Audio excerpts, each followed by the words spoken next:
अस्सलाम वालेकुम गाइस, मेरा नाम हसन है और आप देख रहे हैं कोड विद हसन। अगर आप CS IT या सॉफ्टवेयर इंजीनियरिंग के फर्स्ट सेमेस्टर के स्टूडेंट हैं और आप प्रोग्रामिंग बिल्कुल समझ नहीं आ रही तो टेंशन लेने की ज़रूरत नहीं है। इस सीरीज़ में हम स्टार्ट से C++ और प्रोग्रामिंग को बिल्कुल ज़ीरो लेवल से स्टार्ट करेंगे।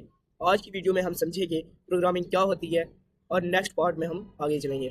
तो अब देखें प्रोग्रामिंग क्या होती है। सबसे पहले मेरा एक सिंपल सा सवाल है आप लोगों से, कंप्यूटर खुद से काम करता है या उसे इंस्ट्रक्शंस चाहिए होती हैं? कंप्यूटर खुद से कुछ नहीं करता, उसे इंस्ट्रक्शन चाहिए होती है कोई भी टास्क परफॉर्म करने के लिए, कोई भी वर्क करने के लिए। तो अब प्रोग्रामिंग का मतलब क्या हुआ? कंप्यूटर को इंस्ट्रक्शंस देना ताकि वो स्पेसिफिक काम कर सके। फॉर एग्जांपल कैलकुलेटर है, नंबर कैलकुलेट करता है, लेकिन क्या जब तक आप नंबर्स इनपुट नहीं देते वो कैलकुलेट कर सकता है? ऐसा पॉसिबल नहीं है ना। अब इसकी हम रियल लाइफ एग्जांपल देखते हैं। फॉर एग्जांपल लेट कर रहे हैं हम कि एक रोबोट है, आप उसे कह रहे हैं कि सीधा चलें, राइट मुड़ें, लाइट ऑन करें। ये सारी इंस्ट्रक्शंस हैं, ये सारे ऑर्डर्स हैं जो हम रोबोट को दे रहे हैं।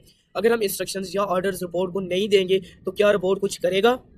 बिल्कुल इसी तरह कंप्यूटर भी हम इंस्ट्रक्शंस देते हैं। इन इंस्ट्रक्शंस को लिखने के प्रोसेस को हम क्या कहते हैं? प्रोग्रामिंग कहा जाता है। अब देखो प्रोग्रामिंग लैंग्वेज क्या होती है। कंप्यूटर कौन सी लैंग्वेज समझता है? कंप्यूटर सिर्फ बाइनरी लैंग्वेज समझता है। बाइनरी लैंग्वेज में हमारे पास दो डिजिट्स होते हैं, 0 और 1। कंप्यूटर सिर्फ 0 और 1 में वर्क करता है, 0 और 1 को समझता है। लेकिन हम 0 और 1 में बात नहीं कर सकते, हम कंप्यूटर के साथ 0 और 1 में इंटरेक्ट नहीं कर सकते। तो कंप्यूटर के साथ इंटरेक्ट करने के लिए हमें प्रोग्रामिंग लैंग्वेजेस की ज़रूरत पड़ती है, इसीलिए प्रोग्रामिंग लैंग्वेजेस बनाई गई। तो C++, पाइथन, जावा, ये सारी प्रोग्रामिंग लैंग्वेज है और भी बहुत सारी हैं। तो हम इन लैंग्वेजेस में कोड लिखते हैं और फिर कंपाइलर उसे कंप्यूटर की लैंग्वेज में कन्वर्ट करता है। अब देखते हैं हम सबसे पहली जो हमारी लैंग्वेज है C++ क्या है। C++ एक प्रोग्रामिंग लैंग्वेज है। इसका यूज़ कहाँ कहाँ होता है? सॉफ्टवेयर बनाने के लिए, गेम्स बनाने के लिए, एप्लीकेशन डेवलप करने के लिए और डेटा स्ट्रक्चर सीखने के लिए C++ का इस्तेमाल होता है। इसके और भी बहुत सारे यूजेस हैं। यूनिवर्सिटी में मोस्टली आप लोगों को फर्स्ट सेमेस्टर में C++ सिखाई जाती है। अगर आप सॉफ्टवेयर इंजीनियरिंग कर रहे हैं या आप CS के स्टूडेंट्स हैं, CS के उन्हें पैथन भी सिखाई जाती है। लेकिन क्योंकि मैं सॉफ्टवेयर इंजीनियर हूँ, सॉफ्टवेयर इंजीनियरिंग का स्टूडेंट हूँ, तो इसलिए हम अपनी सीरीज C++ से स्टार्ट कर रहे हैं। अब एक सिंपल सा क्वेश्चन होता है, प्रोग्रामिंग क्यों सीखें? अगर आप सॉफ्टवेयर इंजीनियरिंग या CS स्टूडेंट हैं तो प्रोग्रामिंग आपकी फाउंडेशन है।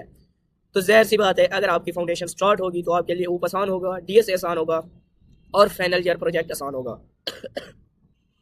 अगर आप लोगों की फाउंडेशन वीक होगी, हर सब्जेक्ट में मुश्किल लगेगा। इसलिए हम बेसिक से स्टार्ट करेंगे। तो अब हम देखते हैं कि हमने इस वीडियो में क्या क्या समझा है। हमने समझा है कि प्रोग्रामिंग क्या होती है, प्रोग्रामिंग लैंग्वेजेस क्या होती हैं और C++ क्या है। नेक्स्ट लेक्चर में हम इंस्टॉल करेंगे C++ और अपना फर्स्ट प्रोग्राम लिखेंगे। अगर आप बिगिनर हैं और कंप्लीट C++ सीरीज देखना चाहते हैं तो चैनल को सब्सक्राइब करें और बेल आइकन ज़रूर प्रेस करें। मिलते हैं नेक्स्ट लेक्चर में। अल्लाह हाफिज़।